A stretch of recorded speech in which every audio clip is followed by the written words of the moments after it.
hanging out with the crew in the schoolyard, yeah! Well, since this is a Yugioh figure, it's only right to stir up some controversy in the comments. Ahem. Max C. I don't get it. I only play Neopet's trading card game. What's the issue? Oh, don't worry. You'll find out soon enough.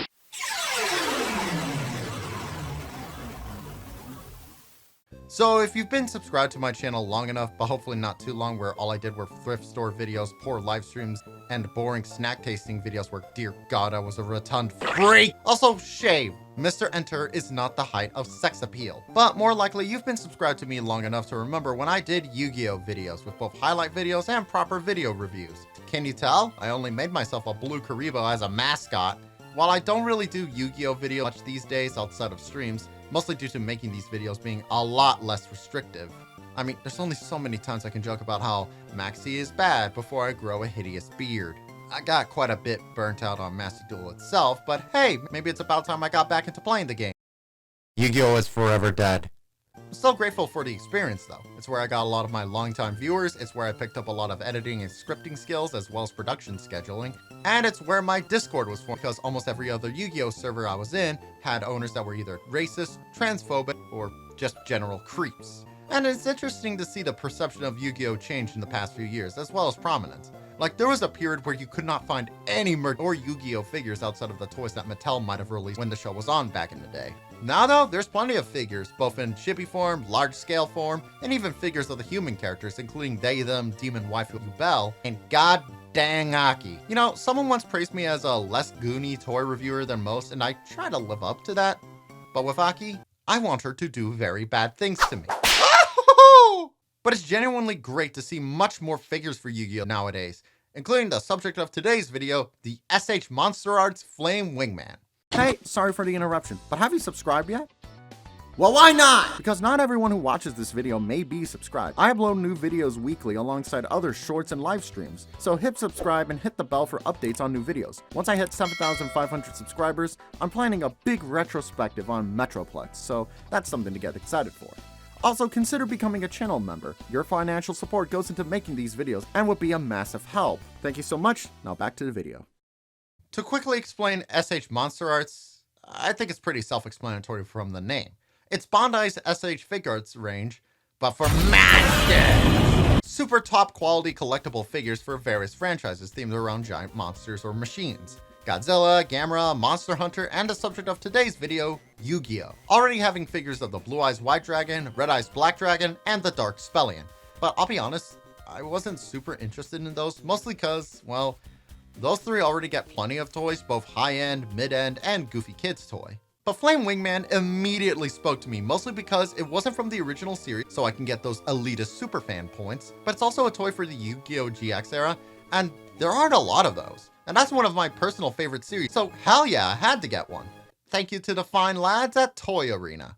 Oh, I'm not sponsoring anything. I had to pay for this. I just really like their shop. To give a very brief introduction to Yu-Gi-Oh! GX, imagine a school for Yu-Gi-Oh! Which, yeah, everyone makes fun of in real life, but when you consider the biggest sport within the world of Yu-Gi-Oh! Is the card game itself, is it really so wrong to have an academy dedicated to it? It's probably worth it more than colleges these days. And Flame Wingman here is one of the star monsters of series protagonist Jaden Yuki, whose deck was themed around superheroes, all with very cool motifs and memorable designs. Doesn't translate into being a very good deck in real life, but gosh darn it if hero players aren't gonna try. There were some toys for Yu-Gi-Oh! GX back in the day, but they are crazy rare to the point where this high-end collector's figure, no joke, is actually cheaper than the goofy kids toy is. I certainly didn't see many toys back in the day, so this high-end collector's figure existing makes me a very happy furball. Before we get into the figure itself, we get some alternate hands, though I personally like this claw open hand, just looks really dynamic. And you get this stand with 3 arms, as well as adapters, so you can hold up the wings in his fat ass. And you also get the Fire Blast, which confuses the crap out of me, because so many Godzilla figures for MonsterArts don't come with any kind of atomic breath part. But this guy somehow managed to get one? I'm glad it came with it. It's a gorgeous part, but that's so confusing. But tell you what it doesn't come with, any form of protection. Just like a real hero deck.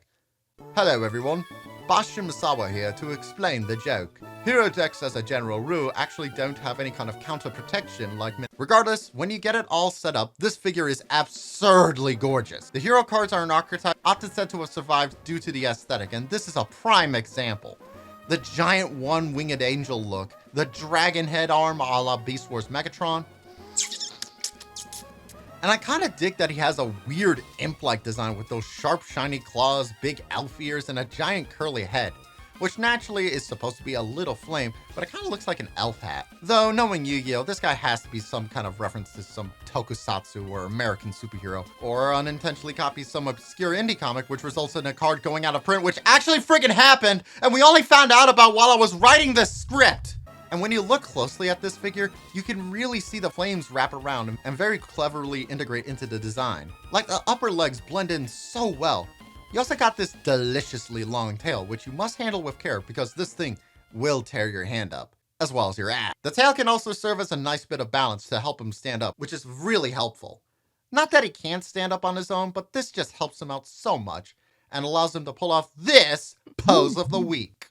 Articulation-wise, we got a ball-jointed head, and the neck is movable as well. Pecs are on a bit of a ball, allowing for a crunch and angular movement. His tummy is on a ball joint as well, and twists around some, though not all the way. By the way, why does he have a spike there? Horny bastard. T-pose and arms are on ball joints, allowing for rotation, and 180 degrees at the shoulder. Almost perfect elbows, even with the dragon arm. Ball-jointed hands, as well as plenty of movements. Dragon head can also swivel and go. No tongue movement, though. How's he supposed to provide cunnilingus with that? A quite ample spread, god dang. Ball-jointed upper legs allow for a lot of rotation. Knees go back quite far. The feet can rotate quite a bit and have some nice ankle pivotage, but honestly, the feet disappoint me a little.